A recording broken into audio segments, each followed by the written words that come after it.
Hello जी, good evening. कैसे हैं आप सब? आई होप आप सब अच्छे होंगे। और मैं पूनम वेलकम करती हूँ आपका मेरे यूट्यूब चैनल पे। और शाम के बज चुके हैं 5 और मैं आ गई हूँ फिर से एक बार आप सब लोगों से बातचीत करने के लिए, अपनी जो स्टोरी चल रही है उसके लिए मतलब उसकी कुछ कहानी बताने के लिए। और शाम के बजने वाले हैं 5 और मौसम थोड़ा सा 2 दिन से सही हुआ है, बारिश रुकी है और धूप निकली है भयंकर वाली। तो कपड़े वपड़े जो गिल्ले थे वो सूख चुके हैं सारे के सारे। और हर तरफ मतलब अब थोड़ा सा बादल तो हैं लेकिन इतने नहीं हैं। और अभी मैं आ गई थी फिर छत पे, मतलब फिर मेरे को जाना है थोड़ा सा मार्केट। और आज मैंने ना सर में थोड़ा तेल लगा रखा है तो ये पल्ला सर पे टिकता ही नहीं है। और यहाँ पे अगर किसी ने देख लिया ना मेरे को ऐसे छत पे बिना पल्ले के घूमते हुए तो मेरी बैंड बजा देंगी सारी ऐसे बोलेंगी कि ये हो गई यहाँ की मतलब महारानी, सर पे घूम रही है बिना सर पे पल्ला लिए। तो हमारे यहाँ पे थोड़ा सा है। और ये देखिए सब ने छतों पे कपड़े सुखा रखे हैं 2 दिन के धो धो के, क्योंकि बारिश की वजह से कपड़े साफ़ नहीं हुए थे, मतलब सूखे नहीं थे 2-3 दिन से। तो आज सब ने कपड़े धोए हैं भर भर के। और ये हमारी बगल वाली छात है, ये भी ब्राह्मणों के ही हैं हमारे जैसे। तो चलिए मैं बैठ जाती हूँ, कर लेती हूँ आपसे थोड़ी सी बातें। आज थोड़ा सा डेकोरेशन चेंज करते हैं और इस साइड बैठते हैं। ये अच्छा लगेगा, यहाँ पे थोड़ा सा हरा भरा माहौल है, इधर का पेड़ पौधे अच्छे लगते हैं।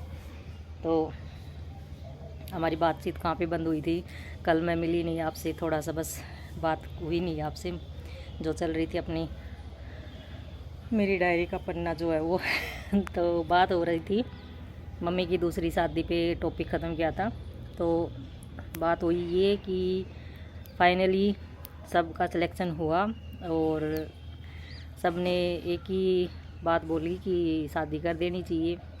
मायके पक्ष वालों ने भी और ससुराल पक्ष वालों ने भी कि शादी क्यों करनी चाहिए। सबसे बड़ा रीज़न ये था कि अकेली औरत है 2 बच्चों के साथ, कैसे रह पाएगी और क्या करेगी। पहले के ज़माने में इतनी तेज़ तरार औरतें नहीं रहती थी, जो बोल दिया था वो चुपचाप कर लेती थी।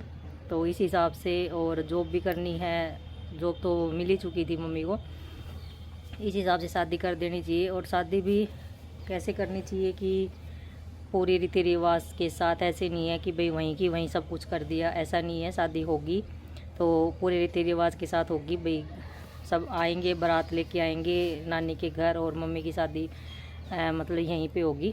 तो दोबारा से सारी वही, ज़्यादा तो नहीं लेकिन हाँ नॉर्मली थोड़ा बहुत तो वो सब करना ही पड़ेगा। मतलब जिस हिसाब से शादी होती है उस हिसाब से करेंगे।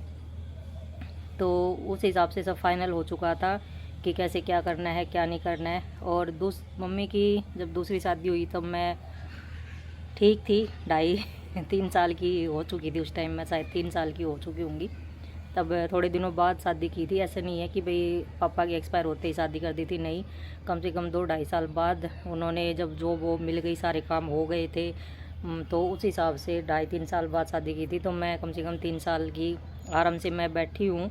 मेरे पास फ़ोटो नहीं है, फ़ोटो थी वो पहले मैंने देखी, लेकिन अब पता नहीं कहाँ पड़ी है कहाँ नहीं है, मुझे नहीं पता। लेकिन हाँ मैं मेरे पापा के बगल में बैठी हूँ तो पूरी इसी हिसाब से मतलब शादी मम्मी की होगी, जिस हिसाब से मैंने आपको बताया अभी।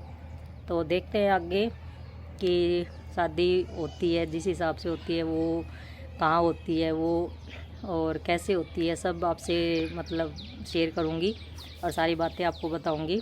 लेकिन जो ये डिसीज़न लिया गया था ये बहुत ही मतलब मेरे हिसाब से गलत था।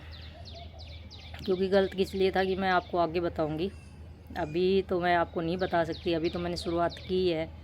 आगे आगे जो जो आगे आगे बात आएंगी, मेरी कहानियाँ जो मेरे साथ मतलब मेरी मम्मी के साथ या हमारे साथ एक ही घटना घटी है, वो मैं आप लोगों से आगे धीरे धीरे बताऊंगी। अभी नहीं बता सकती कि क्या हुआ क्या नहीं हुआ। तो इस हिसाब से फ़ाइनल हुआ, घर वालों का फ़ैसला आया कि मम्मी की होगी दोबारा शादी, पूरे धूमधाम से और रीति रिवाज से। कोई भी ऐसा नहीं रहेगा कि सब खुश थे, मतलब कोई ऐसा नहीं था कि किसी को भी ऐतराज़ हो, लेकिन सब मान गए थे और सबकी रजामंदी हो गई थी। तो अब होगी मम्मी की दूसरी शादी। तो देखिए, आप फ़ोटो ज़रूर शेयर करूँगी आप लोगों से। तो मिलते हैं कल नए व्लॉग के साथ। वीडियो पसंद आया तो लाइक एंड शेयर कीजिएगा एंड सब्सक्राइब कीजिएगा। तब तक के लिए बाय एंड टेक केयर।